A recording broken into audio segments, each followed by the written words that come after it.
Catch up on all the live shows right here on africatechradio.com.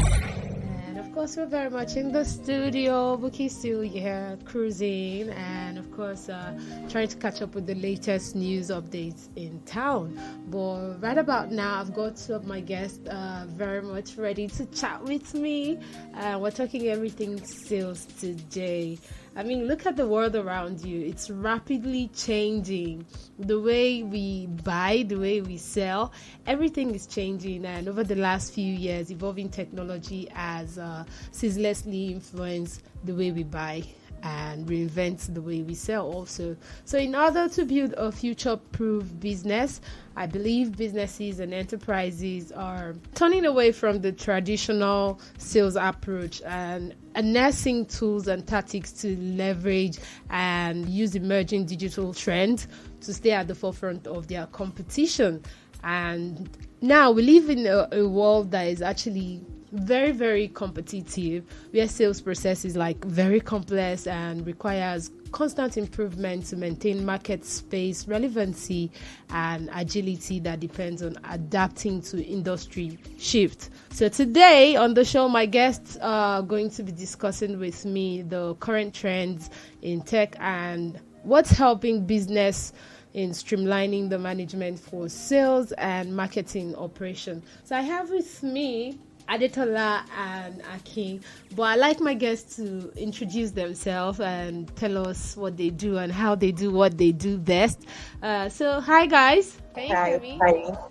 Hi. So my name is Tola. Thank you for having me on the show today. Right, I feel so honored and privileged to join you. I'm head of sales and partnership at Cora. We are a payment infrastructure. I would say we light up Africa. We give you Africa payments the way you want it. I drive the sales and partnership arm of the business, just like we are talking today about how to use technology to drive sales. That's what I primarily do, making global payments available to local merchants, making local merchants have access to global payments. So that's typically what I do. Okay, so I get that you help simplify the method of payment and how transactions happen in the Africa ecosystem in terms of business. Correct.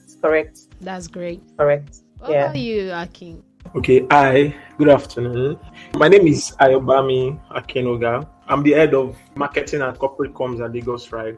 What we do at LagosRide, we are operating the best mobility solution, making sure persons can move from a point to another the most simplified way. We are trying to eliminate the number of vehicles we see on the road because of we have discovered that is a source of the congestion we have, and even very particular source of some extreme number of pollution we have. I mean, Lagos is very small, landmass very small, very few roads we have. So we are trying to be the front runner of what we call the SOV. That's making sure we eliminate single occupancy vehicles on the way. That means, we want to make you know that you can actually get into your ride with 3-4 persons, and one vehicle takes 4 persons than 4 vehicles being on the road. So from there, mobility is better. One, our environment is safe and it's cleaner. That's just our goal.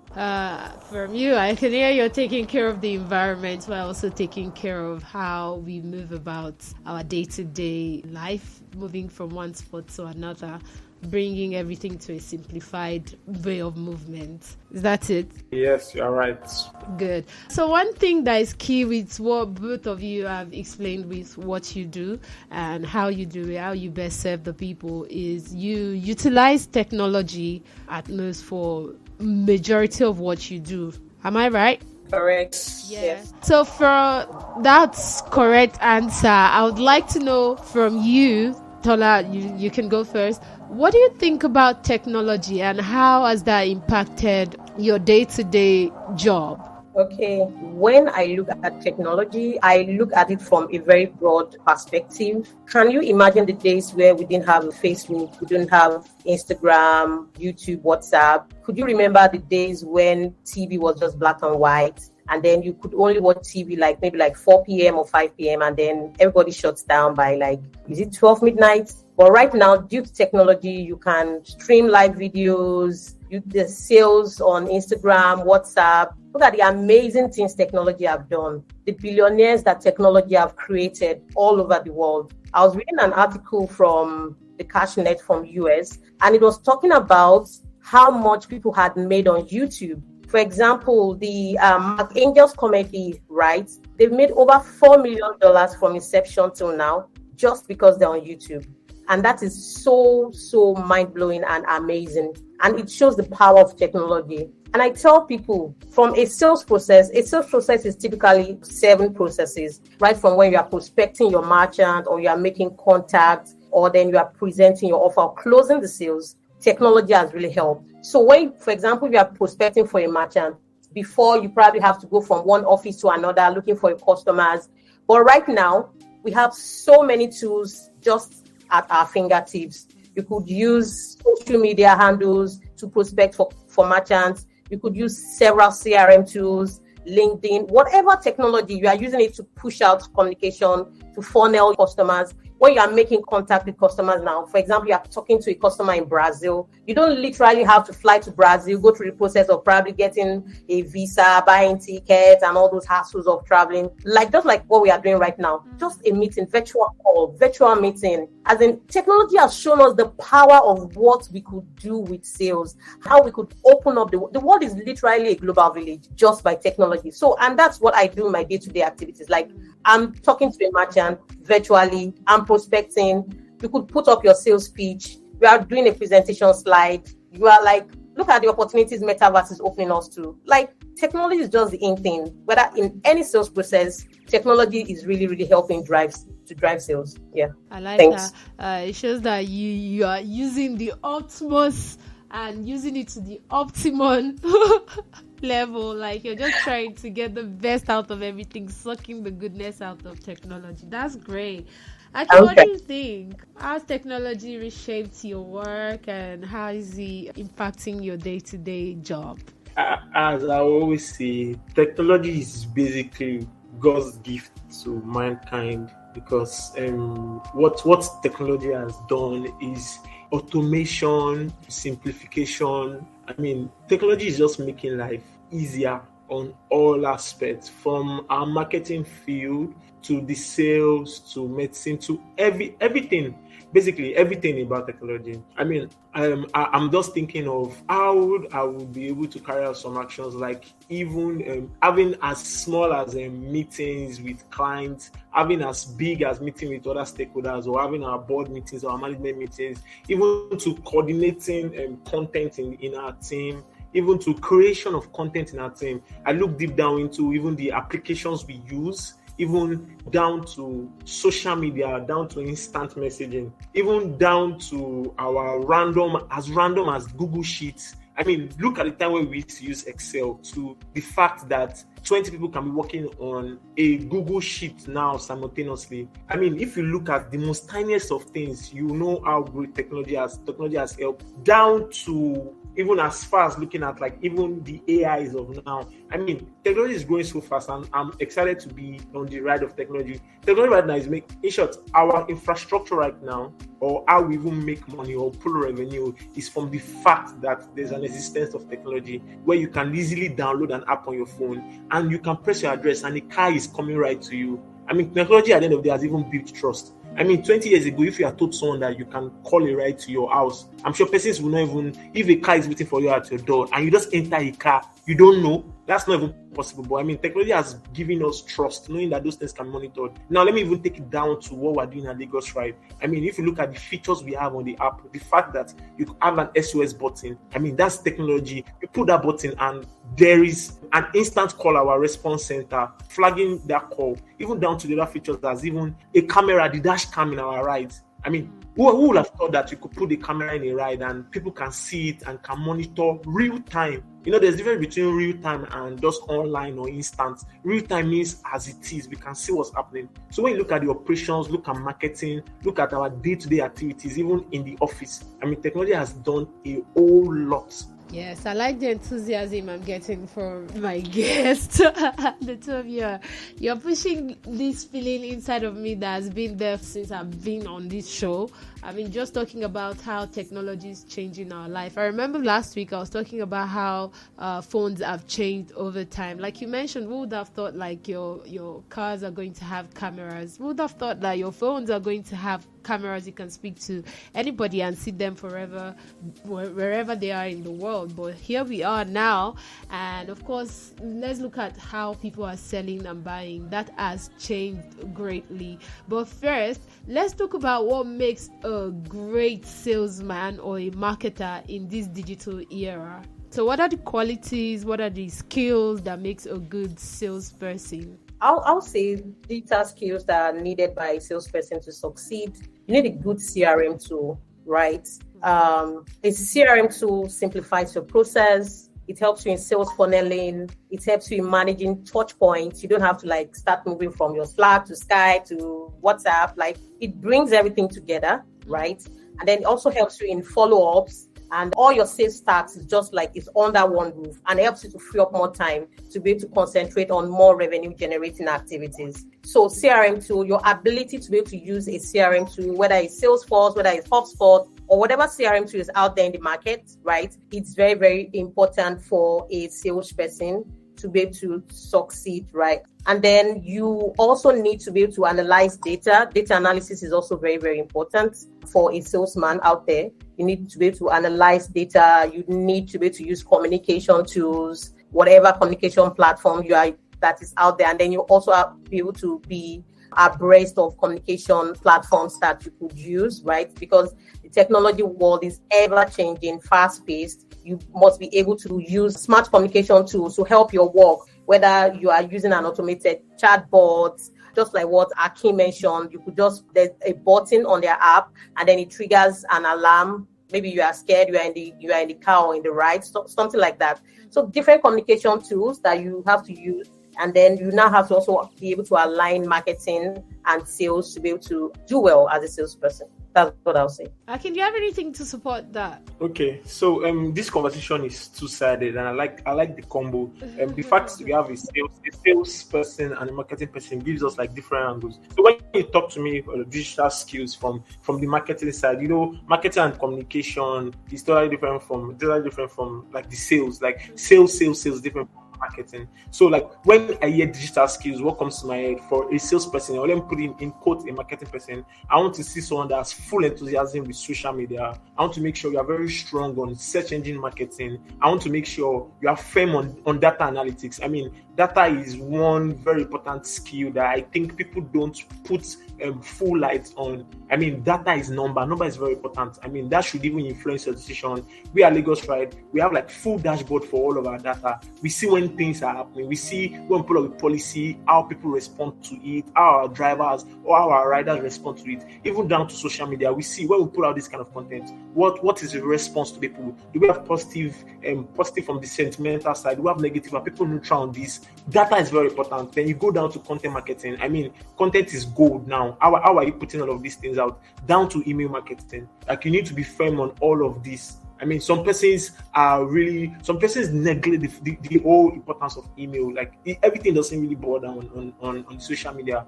I was in a discussion yesterday and a person asked me, what if our social media goes down? And I'm like, I have like my full data of my email. Life still exists on the email side. So that's the digital skill you need to really put into consideration. Email marketing. Then when you go to social selling, activating all of your social media platforms from LinkedIn, Facebook to Instagram, that different type of person, different type of target audience on all of these platforms you need to put like into consideration. Then down to your video. I mean, now very, very small videos are selling faster because of attention span of people. These social media apps are even reforming how we think. There's something we call consumer psychology at our side. Like it's changing how people respond to content. That's why you see people responding to more video content now. So putting more interest on very, very fast, quick videos that sell your product to is very important. So these are very, very important social skills, that digital skills you must have to perform well in our own space, basically. All right. From both of you, I know what you do is all about meeting customers' expectations and, of course, adapting to customers'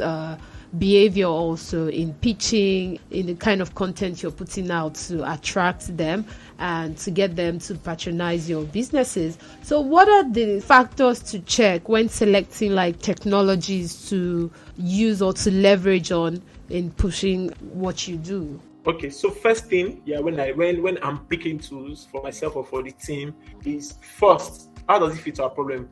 I mean, when you're picking a tool is a solution to a problem. So you need to consider, does this actually take care of the problem you have? First. Second thing is usability. How easy can we go around this tool, especially for my team?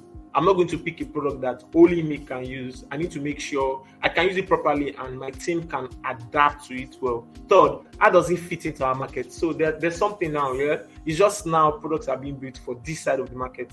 If you started the marketing journey since, there are products that have been built for the other side of the market. When I say the other side, maybe like for other European countries. So some of these things don't relate to us here. So you need to build or choose tools that can be related to your type of data here or your type of market.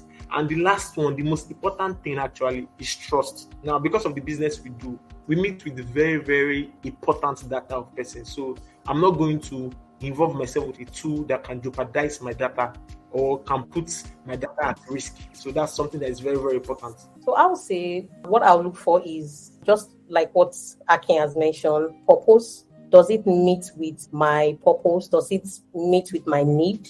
Right? For a salesperson, I'll need a tool that can give me access to as many prospects as possible all over the world. So I will not want a tool that will be restricted to a certain geography, right? I want a tool that can give me global reach.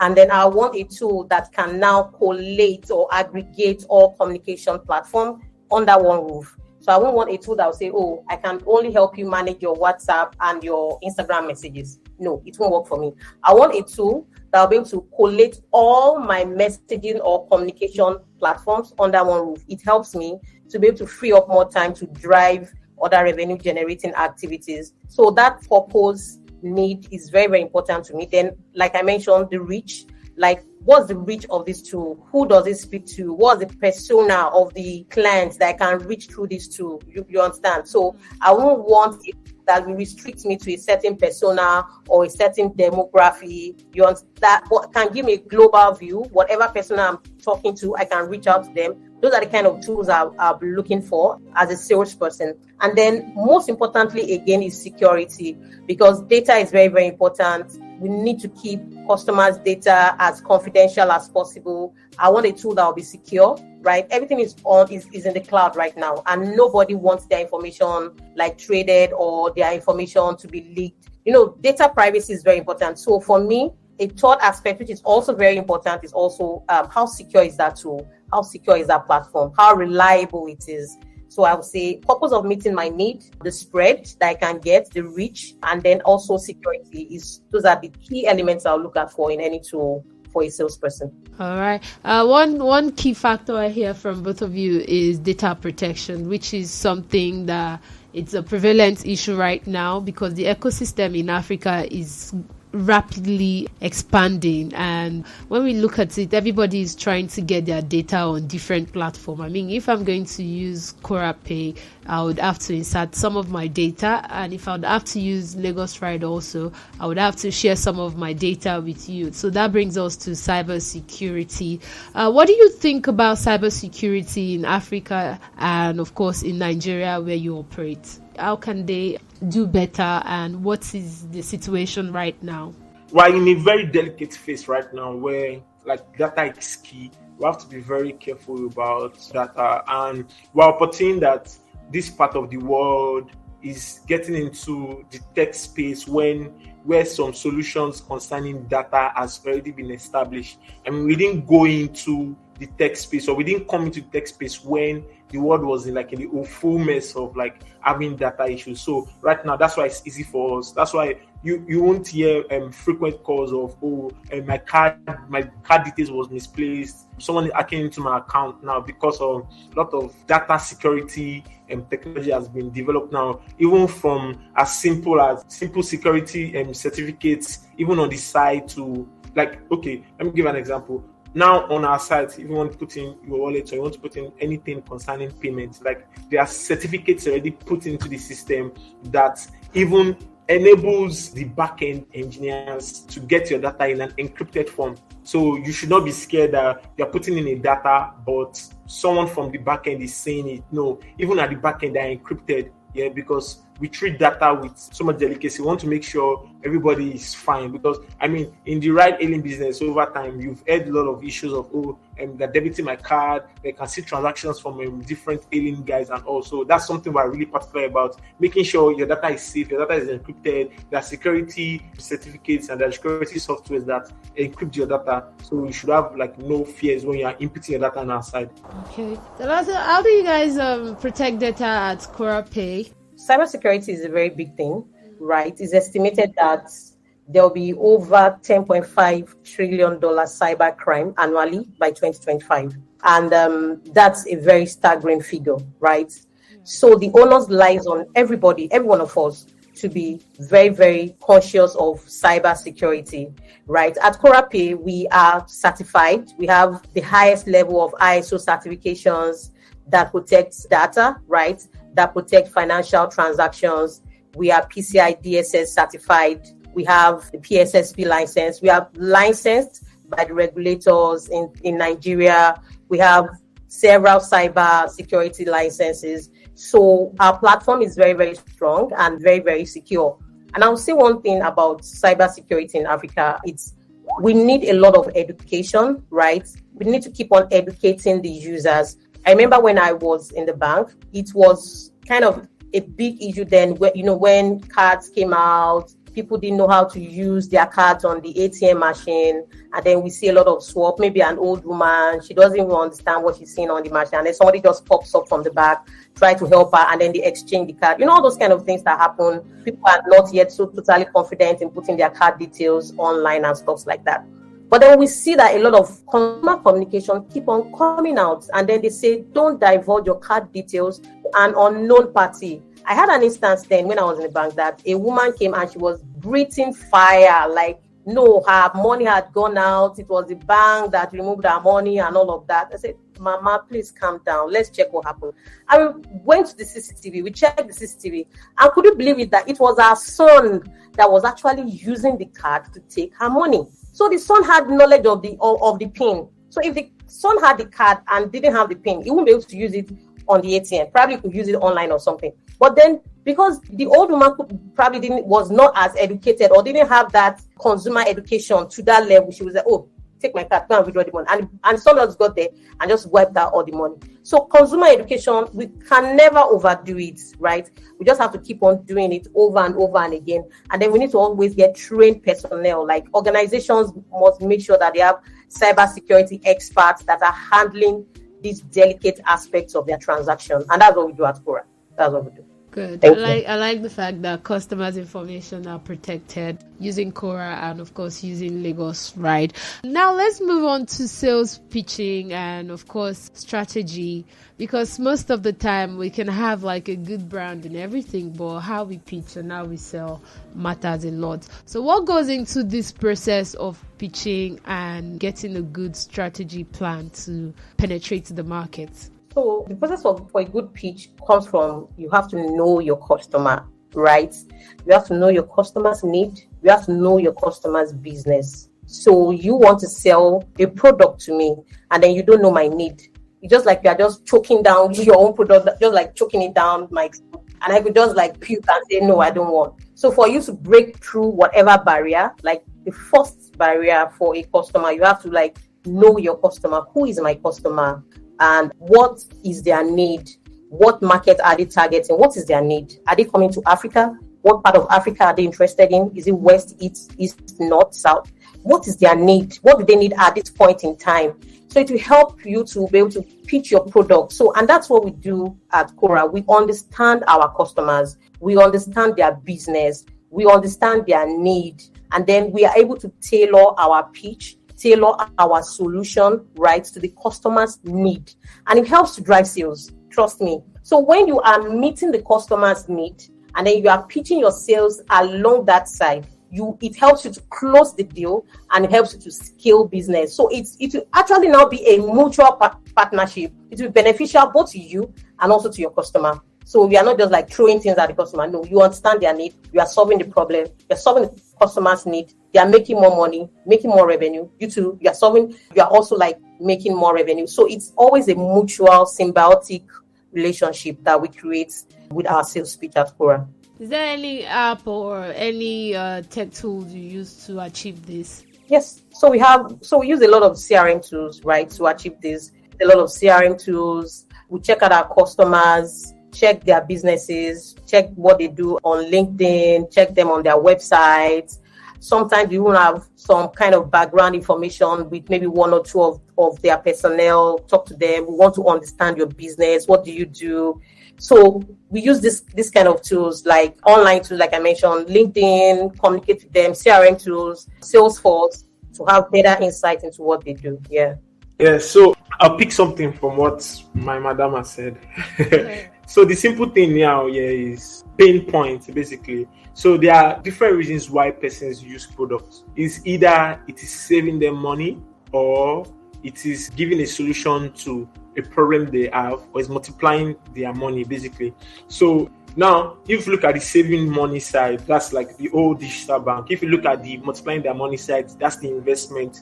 Then look at the service guys, it's solving a problem, basically. So for you to solve a problem, like you need to understand like the pain points of the persons you are serving. You need to flip yourself to be the consumer. I mean, when we are creating plans or we're creating campaigns, we put ourselves in the receiver side. Same thing with our product team. Yeah, if you come in our product meetings, sometimes our product meetings are so long because we have different persons representing different personas in the product meeting.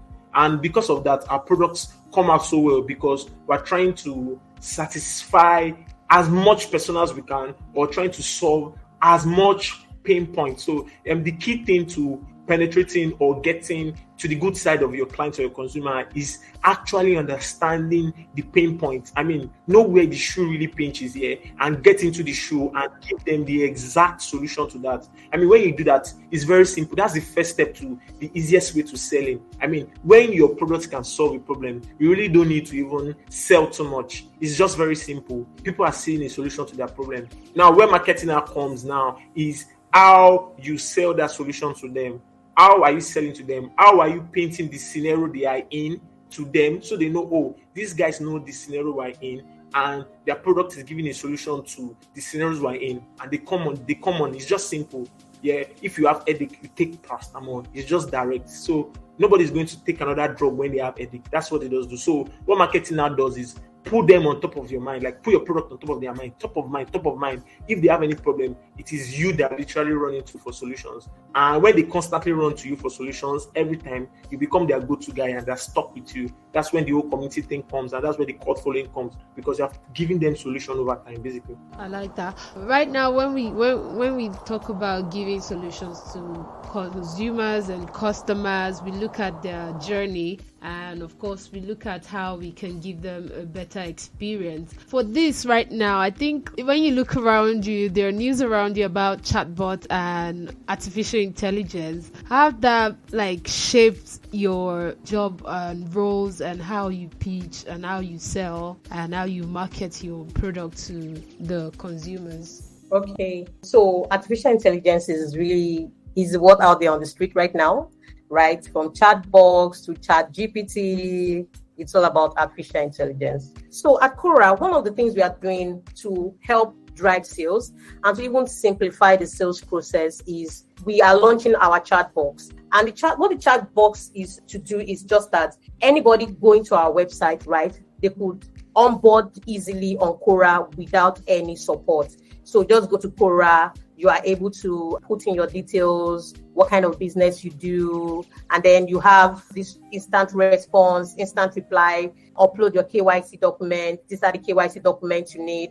Instantly, it's being verified at the back end, and then you are getting a response immediately telling you, oh, this is what is pending. Could you please upload this? Could you put these details? It's all about artificial intelligence. And that's how we are using artificial intelligence, right, to drive sales. So we automate the process, and it helps to like increase the number of customers that now use your products. And that's the beauty of artificial intelligence. So that's what we do at Cora, right? Like, we automate the sales process. Anybody can go to our website and they literally just sign up within less than 5 minutes. They are able to start their business within less than 5 minutes, whether it's an Instagram seller, Facebook seller, WhatsApp, whatever. You're able to collect funds anywhere in Nigeria, just by signing up, and then boom, you have it. So that's how artificial intelligence has helped, like instant communication, telling you what is spending, telling you what to do next, and then just onboarding you. So that's the beauty of artificial intelligence and how we are using it at Cora. I know there's beauty when technology trends come in and everything, but before Akin jumps into this conversation, I would like to ask, aside the beauty, we're looking at companies now. When you look at big tech companies or fast rising companies, there's a slash in sales force or workforce, staff force right now, and I can hear you singing the praise of artificial intelligence. Does that in any way hamper on the fact that certain people have to be replaced in their job roles, or it means that they have to upskill to catch up with what this chatbot is all about? What does that mean for Cora? Okay, so for slashing Salesforce is a big no, right? For upskilling is yes. Now let me give you an example. Remember when ATMs, automated teller machines, were coming? Back then, I thought, the cashiers in the banks, they will lose their jobs. I was in the bank then. And I was like, they are taking away the jobs. The robots, those robots are coming to take away your jobs. That's what was there. Like, that was the word on the street. But let me ask you, how many cashier jobs have the ATM machine taken away? How many? If it has taken away, because I barely go inside the bank. It was very, very negligible, right? But it was very, very negligible. The job of the ATM machine, which is a robot, which is from artificial intelligence, is different from a human being that is in the banking hall. You get? So whether we are having an automated process on Cora that enables anybody just sign up and then boom, they are able to like transact in Africa, or then it's a physical salesperson, is not taking the artificial intelligence, is not taking away the job from the human being. The only thing is that, just like you mentioned, the human being should upskill, like keep on skilling up. You can never go out of upskilling yourself. That's it. Thank you. Okay, we can get your contribution to that. Okay, so AI, artificial intelligence. So the thing I'll simply say about artificial intelligence is just like a better version of tech. So this is it now. No matter how a machine will be built, it can never still be like the human. So these things are just enablers. They are automators. They are just to make our work better. They're not going to eliminate people. So the only thing now you can do is to jump on them and attach them to your work. See how they can make your work better, and don't treat them like enemies. Yeah. So there's no how, even if you go to ChatGPT and all, what they give you is trained data, things from everywhere. Doesn't really be, it's just going to be a fit for the problem you have. So with that, eliminate persons in working. It can, but the only persons that will put off are persons that are not willing to take up the AI as an enabler to their work. So by the time you take up the AI as an enabler to work, making sure you see the AI as a tool to making yourself more productive. I mean, you are still going to be in the game, but if you don't get on this train, it's just like persons that worked in the bank and were not willing to take up tech. I mean, so now if you do not desire to take up tech, you can't work in a Cora pay. You will just be in the commercial bank because you're not willing to take up tech. That's just a simple thing here. If you're not willing to take up AI as a tool or an enabler to increase your productivity, that's when you can be shrugged off or you can be kicked out of the game. So AI is just an enabler. It can never be human. No robot can be human. Even the robots that we put on, that we're talking about, even the robots, they still need human beings to set them there. They still need human beings for them to function. There'll still be engineers to work on the robots. There'll still be people to do maintenance for this AI. The AI machines you see, there are engineers that are developing that. So It's an enabler. It's not like an eliminator as people are tagging them to be, basically. I mean, one example just flashed through my mind concerning LagosRide, or just rides in general.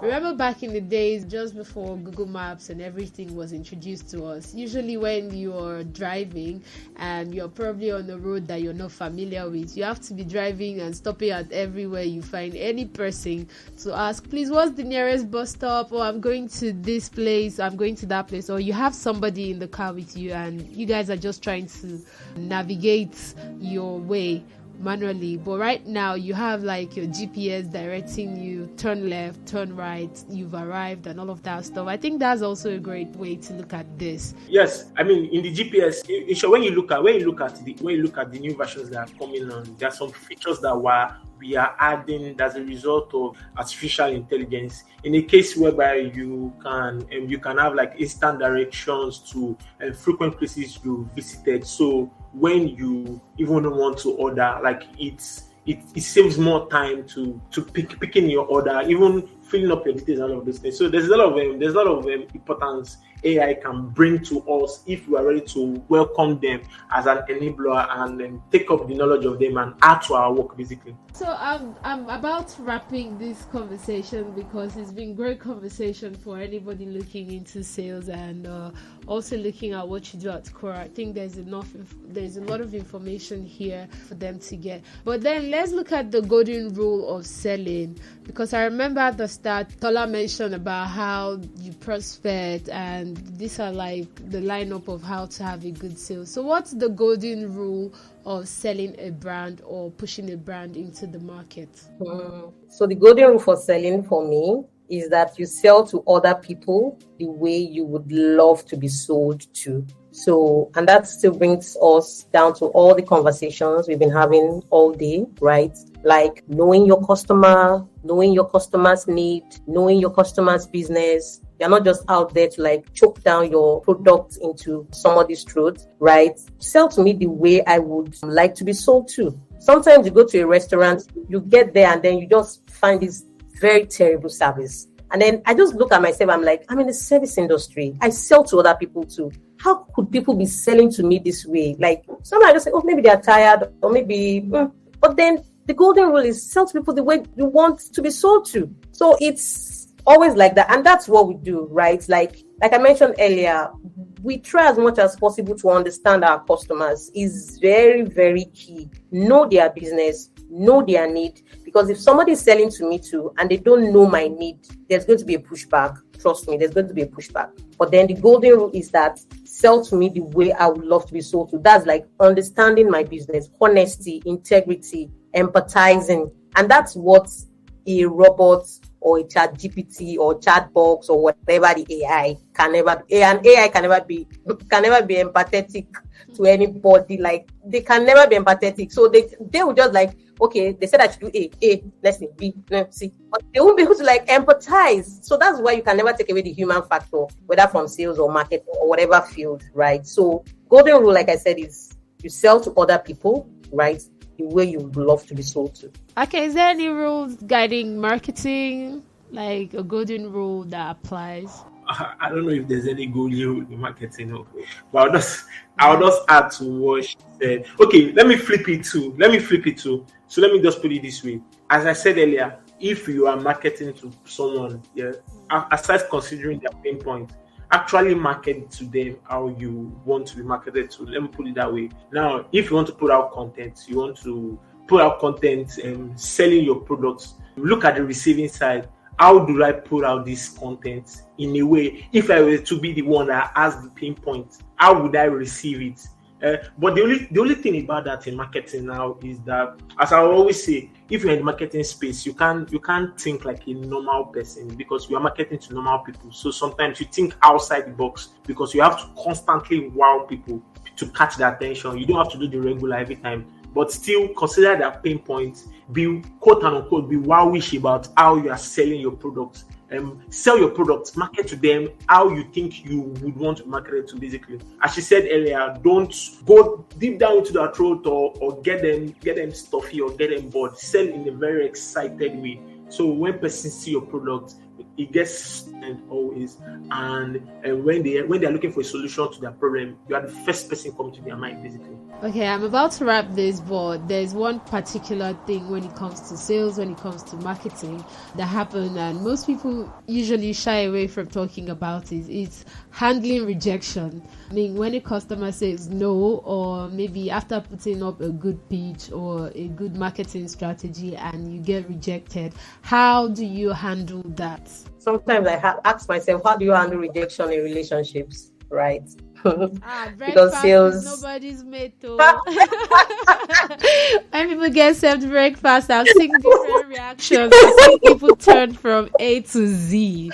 Yeah, that's like, well, but when it comes to sales, actually, there will always be rejection, right? But then I'll say 2 qualities that you need to be able to handle rejection. Number 1, you have to be tenacious, right? Not tenacity like you are boring the customer, but then you can give it time. Maybe they don't need your product at that time, maybe something. Then you now have you just do some reflections. Maybe there's something you didn't sell right or something, like just do some reflections and then tenacious, like you don't shut that door. Even in relationships, even if you are served breakfast, don't always shut the door permanently. Some doors, maybe you shut permanently, but there are some doors that, okay, maybe friendship level or some other things could be useful in maybe some other situations. So tenacity. And then another thing is that don't lose your pride or anything about it. Still be charismatic, still dust your shoulders. If somebody says no, some other person is going to say yes.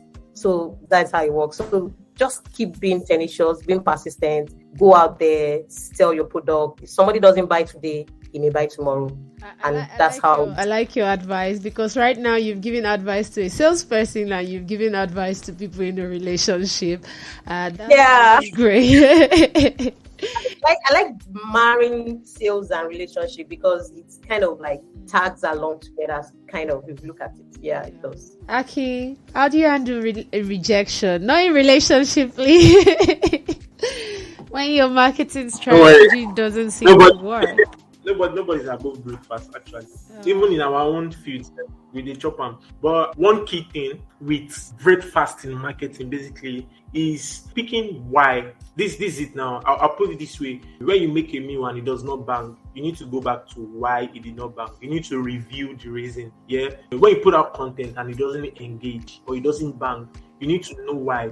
There are many reasons. Let me give an example now. Imagine in this election phase, we had like a marketing strategy we're going to put out, but we had to put a pause on it because of you need to read the room. Yeah. So sometimes as a marketing person, you need to read the room. You need to think far. You need to review your process. If you put out content, imagine we put out the content and it didn't bang. We're going to be so bothered that, after so much thought, it didn't go. No, we're just insensitive and we didn't read the room. So sometimes you need to be careful. You need to be sensitive, basically. So even if you go at the right time and it doesn't come back well, you need to go back to the drawing board. What didn't go well with this thing? Was it the platform we used? Was it the way we put it out? Was it the content we used? What happened? What went wrong? Was it the tool we used? Did we even target the right guys? Because sometimes some persons are selling, but they're selling to the wrong people and they don't get conversion. Or you're advertising to the wrong audience, you don't get conversion. No, you're not going to get conversion if you're selling to the wrong people. You need to be accurate with these things. So when you get that, just go back to the drawing board. I mean, no is not, you eat no, but what do you do with the no is the problem. That's the thing. What do you do with rejection afterwards? Okay, thank you. That means rejection is not the end of life. Go back and reshuffle and see what you can make adjustment to and what can work with the next person or the next client. So I'd like some last word from you guys before I can continue talking to you guys, because there's a whole lot to learn from having you on the show, but time is of the essence. So I'll just maybe like some last word for anybody looking to get into sales role or a marketing role. What would be something you say to them? And for people who are also switching their careers at this point or are hoping to switch out of these roles, what would you say to them? For me, if you are thinking of sales as a career, I'll say it's a great career, very exciting. You always meet people, but then you always have to put your A game every time. And then for those that are looking to switch careers, probably some people just like get tired of sales. Some people, they believe that it's not their thing. Well, but then I believe that anybody could be a salesperson. I always say anybody can be a salesperson. Just like just bring your A game into it, and that's all. Thank you for that. Okay, so while we're welcoming people into our community, The doors are open. yes, we're welcoming people to our community. But I mean, if you actually want to be a great marketing person, which I'm still trying to be, you need to be open to learning. You need to be proactive, go ahead of people, think way ahead of people, open to learning, stay on top of trends, and make sure any field of marketing you're actually going to is something you are excited about, because marketing is deep. Yes, marketing is actually deep. So it's something that you do every day. So imagine getting stuck with something you're not excited about every day. It's not going to be a good journey. So you need to make sure your niche of marketing you are going to is something that excites you. So even if you have to wake up by 5 a.m. to do it, you're excited. I mean, I'm excited about talking about this because it's something I love. It's not like stress to me. And I do it every time. So you need to be very careful about any niche of marketing you're taking. Be excited about it. Stay on top of trends. Be happy to learn, and just like enjoy the process. It's a process, so just enjoy it and take it up, basically. I like this happiness that you're sharing to talk to me, and I would also want to know if you'd be so happy to share with other people on social media. So if you can share your social media handle, maybe they can follow and DM you. Would you be happy to respond to them? Meanwhile, you can share your handle. So I think I'll share my Twitter is better. My Twitter is where I will reply business things more. So my Twitter is at BLVCKBILLIONAIR. So like the black billionaire, but without the E at the back, and the black A is a V instead. So but I'll share. I'm happy to respond to DMs. I do that every time. So I mean, if you want to join our community, so you need me to like put you through some things, I'll be happy to do that. And Tola? Yeah, I'm more active on LinkedIn, right? Okay. So you can always send me a DM on LinkedIn. It's Adetola Oloke, right? Adetola Oloke, yeah, on LinkedIn. So just search me out. You can send me a DM. I will always respond.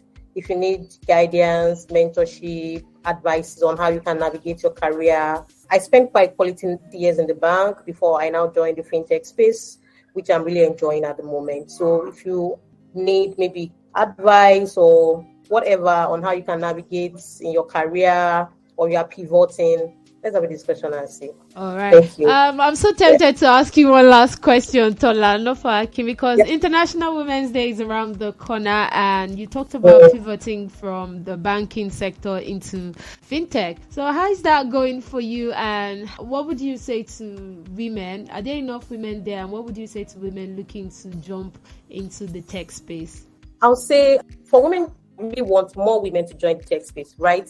I believe there's still some gender inequality. Like, I'm not saying about Cora, but globally, generally, when it comes to tech, there's still a lot of gender inequality. Even out there in the world, right? If you look at these elections, how many women do we have in these seats that we are voting for compared to men, right? So women, we still have to still be in the forefront, help women grow, help each other grow, that community of women. We just have to keep on encouraging women, pushing the girl child forward, training the girl child, being out there, right, for women, both in career and in their personal lives. Yeah. Okay. Thank you guys for your time on the show. I really, really appreciate it.